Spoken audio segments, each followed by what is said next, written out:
I didn't feel as if I had a right to be sad.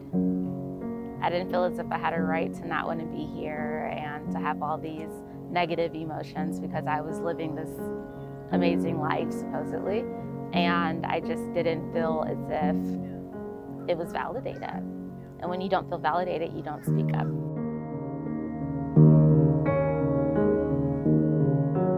I go back and look at pictures of myself, and you can see it in my eyes. I was sitting there knowing that this was my time, and it was my time to go, and I was very confident in that decision. I just took pill after pill, and I went back into the bedroom. I just laid down, closed my eyes, and then the following morning I woke up. What did you feel when you woke up? Sadness and anger. I had the burden of knowing I tried to take my own life.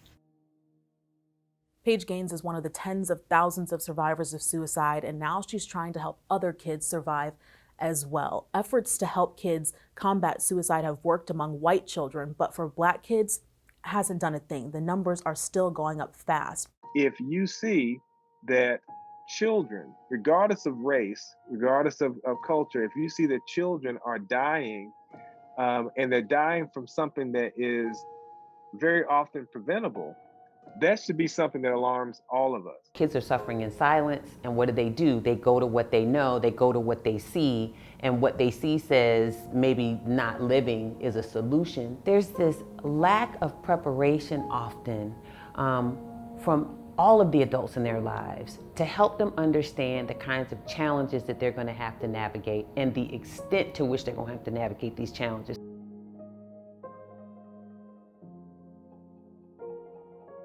As a Black person in the public school system, mental health will be taught in a way that's like everybody's the same, and I can appreciate, like, I see where you're coming from, but everybody's not the same. As a Black child, I'm dealing with generational trauma. I'm dealing with racism. I'm dealing with colorism from the Black community sometimes. It's a lot on top of each other. I don't belong in this crowd. I don't belong in that crowd. If I act a certain way around white people, I'll be labeled as ghetto. If I act a certain way around, Black people, or like I'll be labeled as trying to act white. I learned this like at a very young age because like my elementary school never talked about race at all.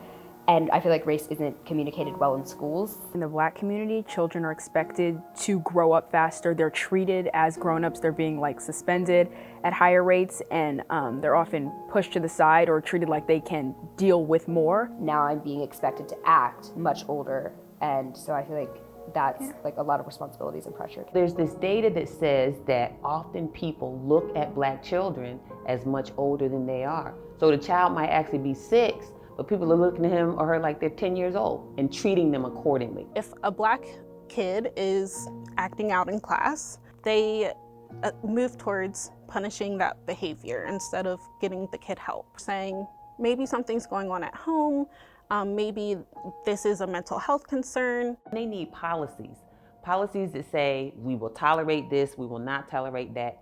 Here's what happens. First offense is this, second offense is this, third offense, you gotta get out of here.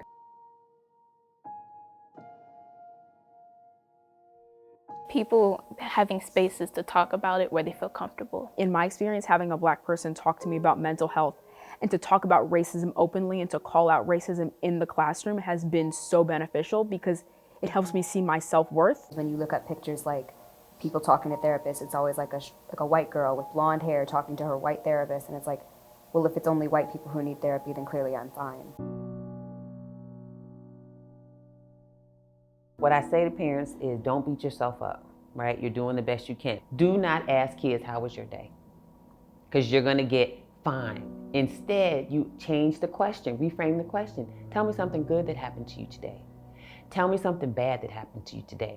And then what did you think about that thing that happened to you? Keep pounding the table, keep demanding that we put the resources in place and that we fund the resources that allow us to keep our children from dying by suicide. There is no indication that we have a handle on this. There's no indication that this is getting better. And if we don't do something different, we're going to continue down this road. Our kids are dying. They are choosing not to live anymore, and there's no indication that it's getting any better, but it can. You just heard several ways that it can from the kids themselves. And this isn't just a story about Black kids, because the facts are, if your child is sitting in the same classroom as that kid, they are falling victim to a system that is not equipped to handle our kids' cries. It might be a different cry, but the tears are still the same. Just listen. You don't know what somebody needs exactly until you hear what they have to say. Don't then say, well, no, because you have a great life, and no, because you're not failing your classes, and no, because you have all these great friends. Letting people talk. Let me talk, let me explain it. You have no reason to feel this way, therefore your feelings aren't valid, but they are valid because you're feeling like that's how you feel, and how you feel is important. Let me tell you what I don't tell you when I come home from school. Let me tell you about the kids who keep bothering me. Let me tell you about the fact that I don't understand my math class, but somehow I'm still passing. If I finish, then maybe you'll understand. Black children need to stop being isolated and treated like as other. They need to be given safe spaces. We train police officers, we train doctors and things like that in suicide prevention, but if you train the teenager that's sitting next to the teenager that's suicidal, they can recognize those signs. A lot of people are struggling and we keep it to ourselves, but I've recognized that by me being transparent, it saved my life, and it's also saving other people's lives.